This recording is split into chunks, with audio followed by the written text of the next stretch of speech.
Hello दोस्तों, नमस्कार। आप सभी का स्वागत है आपके अपने यूट्यूब चैनल रवि सैलानी पर।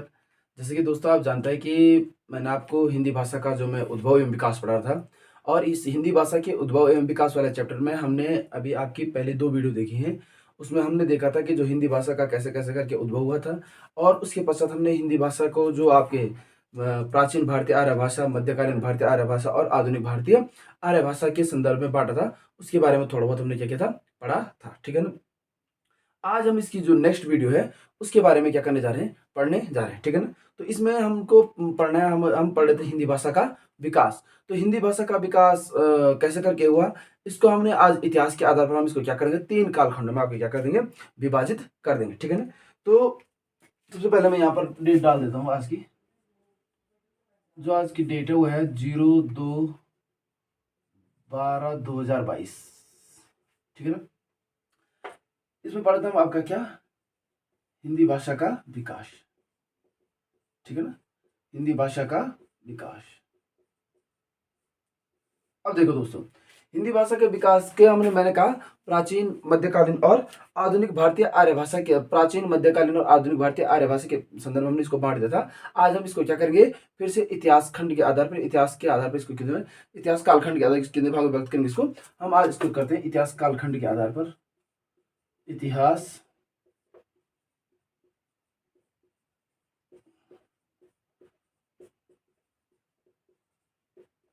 कालखंड के आधार पर 3 भागों में, कितने भागों में, 3 भागों में, 3 भागों में क्या कर देते हैं, विभाजित कर देते हैं, ठीक है ना? अब ये 3 भाग आपके कौन कौन से होंगे, इसके बारे में हम क्या करेंगे, बात करेंगे, ठीक है ना? अब हमने इतिहास कालखंड के आधार मैंने इसको हमने 3 भागों में विभाजित किया है। इसमें सबसे पहले आता है आपका कौन सा, प्रारंभिक हिंदी या प्रारंभिक हिंदी, प्रारंभिक या आरंभिक हिंदी या प्राचीन हिंदी, इसे कहते हैं क्या, प्राचीन या प्रारंभिक या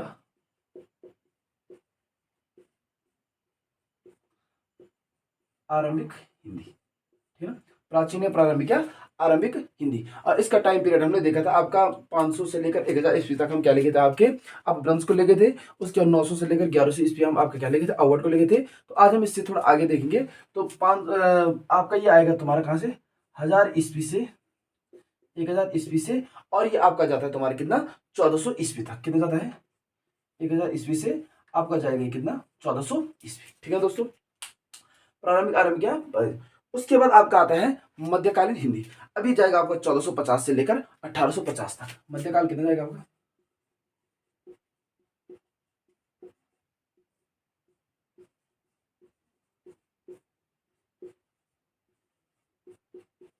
1400 से लेकर 1850 ईस्वी तक, ठीक है ना? और तीसरा जाता है आपका क्या, आधुनिक हिंदी। और इस आधुनिक हिंदी का हम देखेंगे 1850 से लेकर अब तक, ठीक है ना? मध्यकालीन हो गए, ये होगा आपका क्या, आधुनिक हिंदी,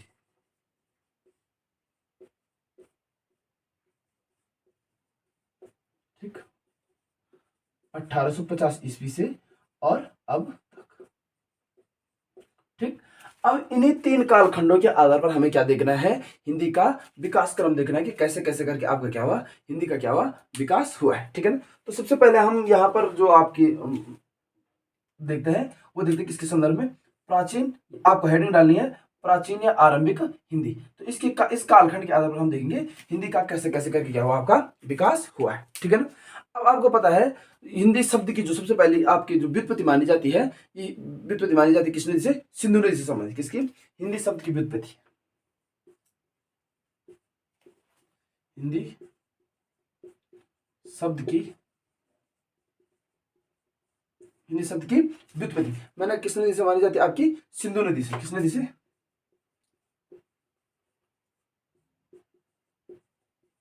सिंधु नदी से मानी जाती है।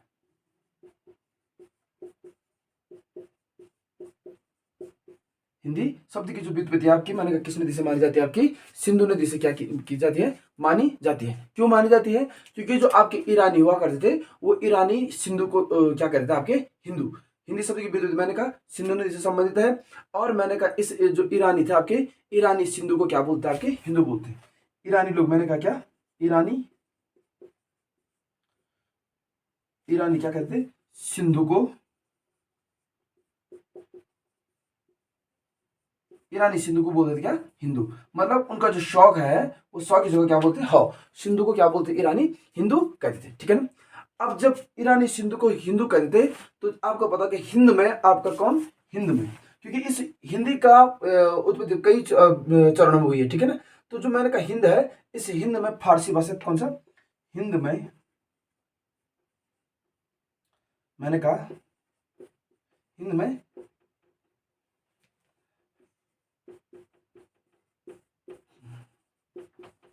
फारसी भाषा का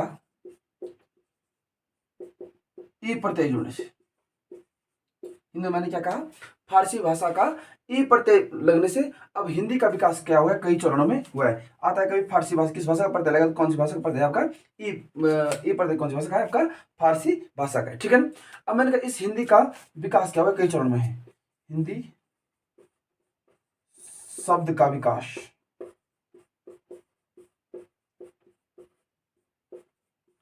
कई चरणों में हुआ है।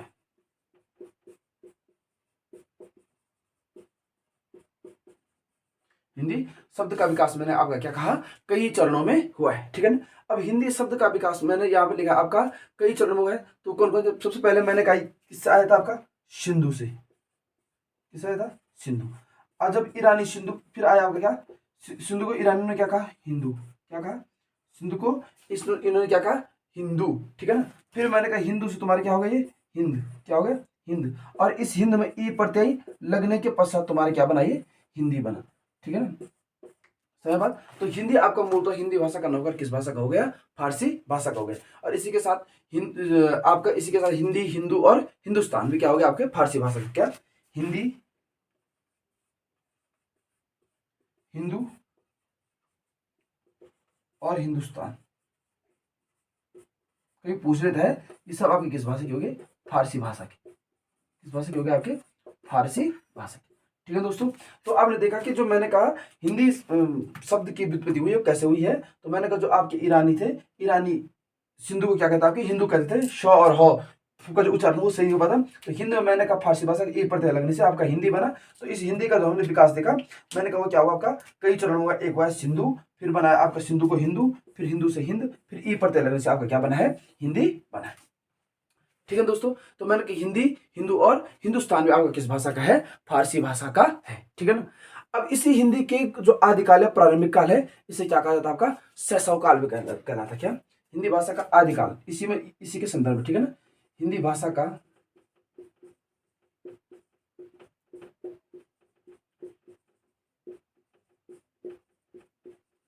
आदिकाल, क्या, हिंदी भाषा का आदिकाल, किसका, हिंदी भाषा का आदिकाल मैंने कहा क्या कहलाता है, शैशव काल भी कहलाता है, कैसा काल कहलाता है, हिंदी भाषा का आदिकाल कौन सा काल कहलाता है आपका, शैशव काल कहलाता है, ठीक है ना। अब जो ये आपका हिंदी भाषा का आदिकाल मैं जिसको कह रहा हूं, हिंदी भाषा का आदिकाल आपका शैशव काल कहलाता है, जब अपभ्रंश था अवट का प्रभाव क्या था, हिंदी में क्या था आपका मौजूद था, किसका प्रभाव, जब अपभ्रंश और अवट का प्रभाव क्या था हिंदी में मौजूद था, अपभ्रंश तथा अवहट का प्रभाव हिंदी में क्या था मौजूद था, अपभ्रंश और अपभ्रंश अवहट का प्रभाव क्या था हिंदी में मौजूद,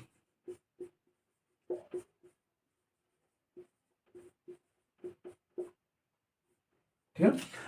क्योंकि जो ये आपका कालखंड है 900 से लेकर 1100 आपका चला 500 से 1000 ईस्वी, तो ये 1000 ईस्वी से शुरू हो गया, इसलिए मैं कह रहा हूं अभी भी अपभ्रंश और अवहट का प्रभाव आपका क्या था, हिंदी में था, ठीक है ना। अब आपको पता होगा जो बोलियों में ब्रजभाषा और अवधि, कौन सी बोलियों में, मैंने कहा ब्रजभाषा, अवधि तथा खड़ी बोली का महत्वपूर्ण क्या रहा है, महत्वपूर्ण क्या हुआ, इनको स्थान प्राप्त है, किसको, बोलियों मैंने कहा ब्रजभाषा,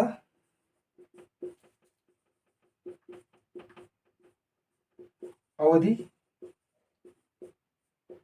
और खड़ी बोली, बोलियों में ब्रजभाषा, अवधि और खड़ी बोली का क्या रहा है, महत्वपूर्ण स्थान है।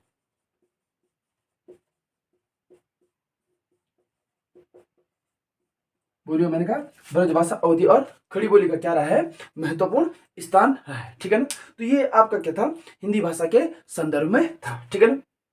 अब हमने यहाँ पे देखना है हिंदी प्रदेश में आपकी 5 उपभाषाएं तथा 18 बोलियां क्या है सम्मिलित है, क्या, हिंदी प्रदेश में मैंने कहा आपकी कितनी 5 उपभाषाएं, यहीं पर लिख देता हूँ मैं आपके। हिंदी प्रदेश में 5 उपभाषाएं, 18 बोलियां अब क्या है सम्मिलित है, ठीक है ना। अब इसको लिखने के लिए मुझे थोड़ा मिटाना पड़ेगा। हिंदी प्रदेश में मैंने कहा 5 उपभाषाएं और 18 बोलियां, ठीक है दोस्तों। हिंदी प्रदेश में मैंने कहा क्या 5 उपभाषाएं, कितनी उपभाषाएं 5 उपभाषाएं तथा 18 बोले क्या है सम्मिलित है। इसको मैं थोड़ा आगे कर लेता हूँ, इरेज कर लेता हूँ, उसके बाद फिर हम आगे देखते हैं, ठीक है ना।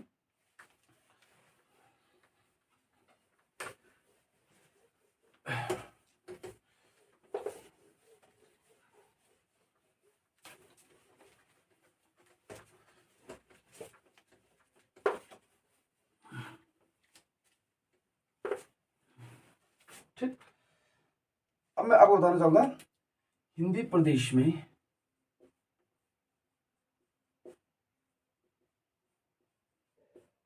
बहुत बार क्या क्वेश्चन, हिंदी प्रदेश में 5 उपभाषाएं, कितनी भाषाएं 5 उपभाषाएं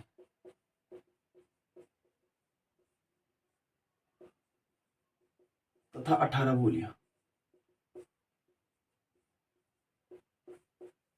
5 उपभाषाएं तथा 18 बोलियों क्या किया गया है सम्मिलित। 5 उपभाषाएं तथा 18 बोलियों को क्या किया गया आपका सम्मिलित किया गया, ठीक है। अब इसमें से जो 5 उपभाषाएं हैं, इन 5 उपभाषाओं को हम देखते हैं, ठीक है ना। 5 उपभाषाएं,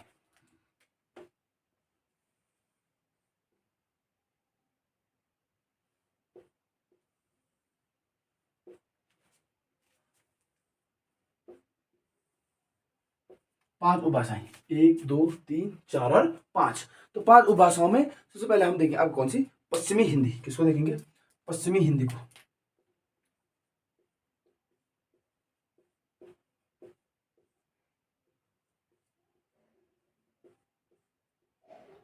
पश्चिमी हिंदी, पश्चिमी हिंदी के बाद देखेंगे आपका कौन सा पूर्वी हिंदी।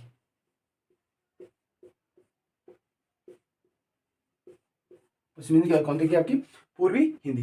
पूर्वी हिंदी के बाद देखेंगे आपकी बिहारी हिंदी।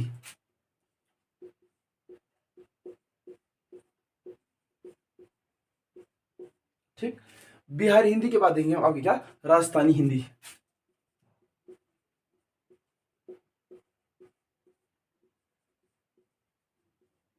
ठीक है, और राजस्थानी हिंदी के बाद देखेंगे आपकी कौन सी हमने पहाड़ी हिंदी, ठीक है ना।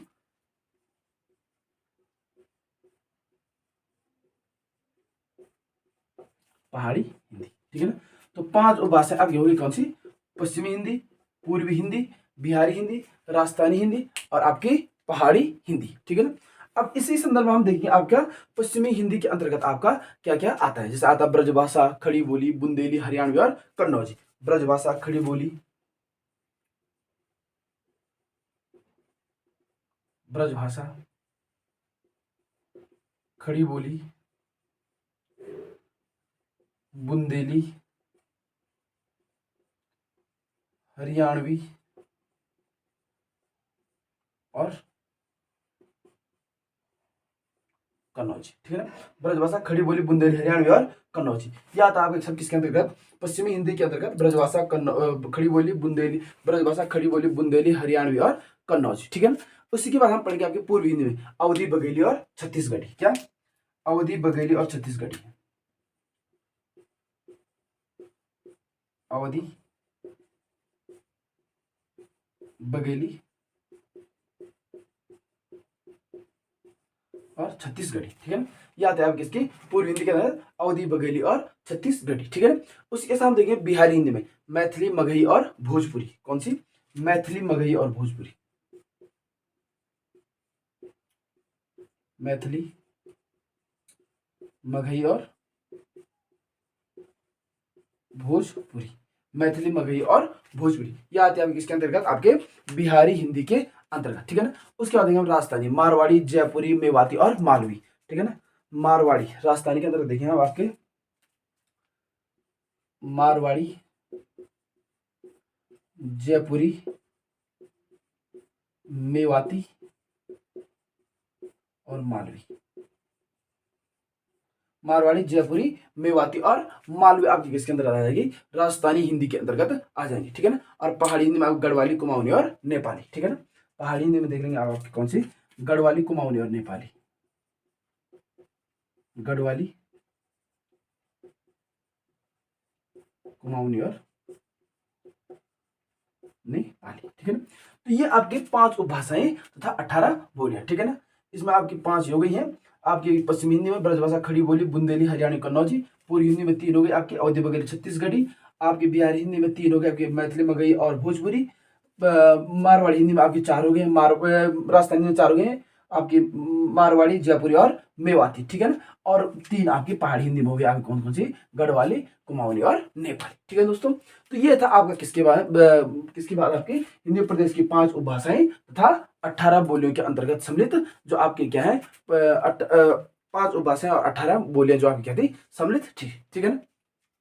अब इसी में हमको थोड़ा देखना पड़ता है जो आपकी प्रमुख प्रमुख बोलियां हैं, जैसे आपकी ब्रजभाषा हुआ, ठीक है ना, आपकी अवधि हुई, खड़ी बोली। इनका जो टाइम पीरियड था, इनका कैसा कैसा था, जो इनका जो काल चल रहा था इस समय का, थोड़ा इस पर क्या देख थोड़ा इस पर क्या थोड़ा इसको भी देख लेते हैं, ठीक है ना। तो सबसे पहले हम देखते हैं आपको कौन सा, ब्रजभाषा को। किसको, ब्रजभाषा को,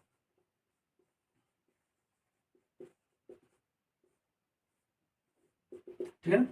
अब इस ब्रजभाषा के संदर्भ में क्या करनी है, बहुत सारी बातें कही, क्योंकि आपको पता जो ब्रजभाषा थी, ब्रजभाषा से पहले मैंने कहा आपका अपभ्रंश और अवहट है, ठीक है ना। तो इस ब्रजभाषा का जो जीवन काल है, जो ब्रजभाषा को जो ब्रजभाषा पर जो थोड़ा बहुत क्या होता है प्रकाश पड़ता है, वो कहां से पड़ता है, आपका अपभ्रंश और अवहट से ही पड़ता है। मतलब अपभ्रंश और अवहट से ही क्या लेता है, जीवन रस जीवन रस लेती है आपका कौन, ब्रजभाषा, ठीक है ना। तो इस पर अपभ्रंश था अवहट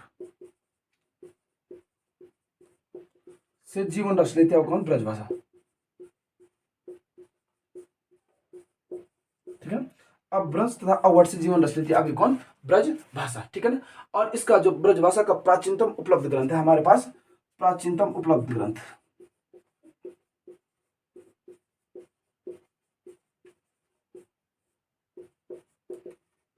ब्रजभाषा का, मैंने कहा जो हमारे के पास है प्राचीनतम उपलब्ध ग्रंथ है, वो है हमारे पास प्रद्युम्न चरित्र।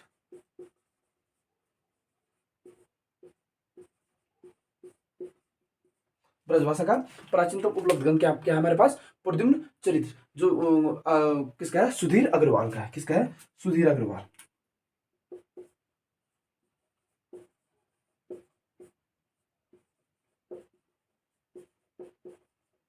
सुधीर अग्रवाल का, ठीक है ना। ब्रजभाषा का प्राचीनतम उपलब्ध ग्रंथ है, मैंने पास हमारे पास क्या, मैंने कहा प्रद्युम्न चरित्र, ये किसका, आपका सुधीर अग्रवाल का, ठीक है ना। अब इसी में हमको देखना है ब्रजभाषा की उपबोलियां, ठीक है ना। ब्रजभाषा की क्या देखना, उपबोलियां। तो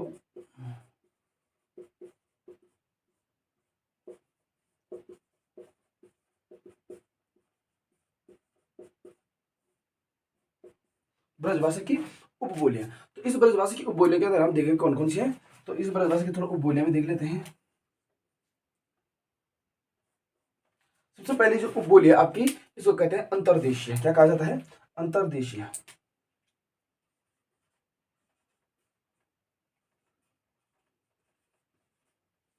कौन सी बोली आपकी, अंतर्देशीय। दूसरी होगी आपकी भुक्षा, अंतर्देशीय भुक्षा। तीसरा हो गया आपकी भरतपुरी,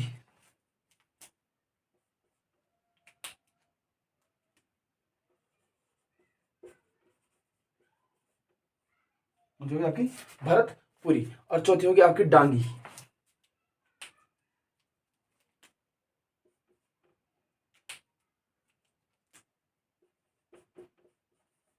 जबकि डांगी, ठीक है ना। पांचवी आपकी आती है माथी, और छठी आती है ग्वालियरी, माथी और ग्वालियरी, माथी और ग्वालियरी, ठीक है ना।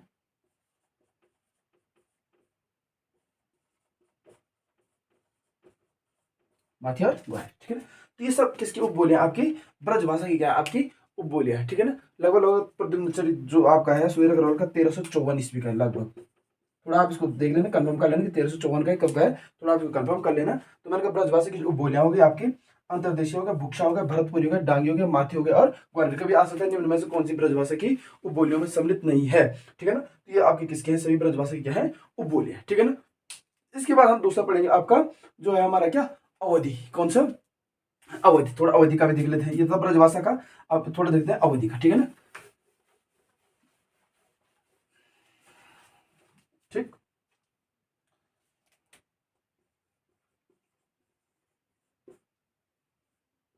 अवधि। ठीक, अब इस अवधि की जो पहली कृति है वो मुल्ला दाऊद की क्या है आपकी चंदायन या लोरकाह। क्या मैंने कहा अवधि की पहली कृति आपकी मुल्ला दाऊद की चंदायन या लोरकाह। ठीक है ना,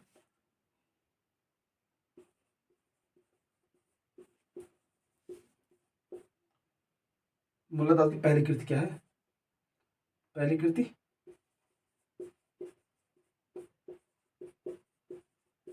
मुल्ला दाऊद क्या है,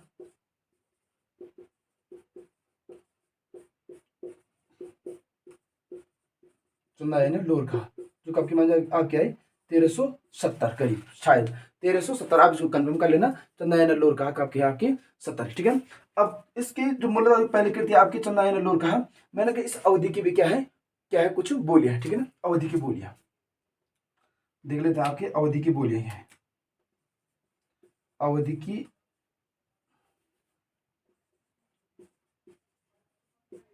ठीक है, थोड़ा देखना पड़ता है क्या, अवधि की उपबोलियां।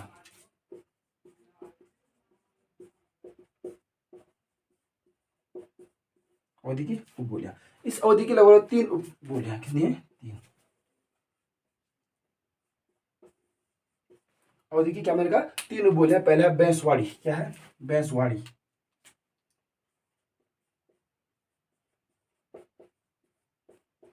बैंसवाड़ी अवधि। दूसरा बनौधी, बैंसवाड़ी, बनौधी और मिर्जापुरी।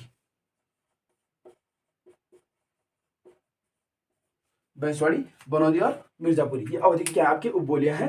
अवधि की पहली कृति मैंने मुल्ला दाऊद की चंदायन लोरकाह 1370 की मानी जाती है, और इसकी अवधि की उपबोलियां आप देख रहे हैं बैंसवाड़ी, बनौधी और मिर्जापुरी। ठीक है ना, अब जो आपका बैंसवाड़ी, बनौधी और मिर्जापुरी में पढ़ा रहा हूँ, ये तो हमने किसका पढ़ा, पहले हमने पढ़ा ब्रजभाषा का, दूसरा हमने पढ़ा किसका, दूसरा पढ़ा हमने किसका, अवधि का। ठीक है ना, अब पढ़ लेते हम थोड़ा सा किसके बारे में, खड़ी बोली के बारे में। ठीक है ना, तो खड़ी बोली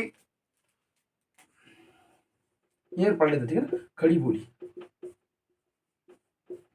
ये सब हम किसमें पढ़ रहे हैं, आपके पढ़ रहे हैं इस सब किसमें, आपके प्राचीन आरंभिक हिंदी में 1000 ईस्वी से लेकर 1400 ईस्वी के ड्यूरेशन में। ठीक है ना, अब इसके बाद हम पढ़ेंगे जो अभी खड़ी बोली तक कंप्लीट होगी, उसके बाद पश्चात मैं बताऊंगा आपको। तो खड़ी बोली का जो प्रयोग जो है आरंभिक साहित्य में इसका क्या मिलता है, प्रयोग मिलता है किसका, आरंभिक साहित्य में।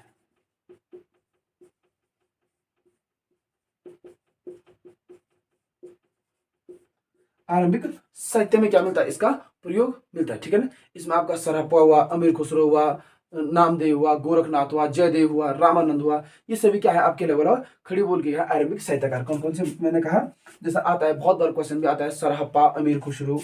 ठीक है ना, सरहप्पा, अमीर खुसरो। ठीक है, सरहप्पा, अमीर खुसरो, नामदेव, गोरखनाथ, जयदेव, नामदेव, गोरखनाथ, जयदेव, नामदेव, गोरखनाथ और जयदेव, रामानंद,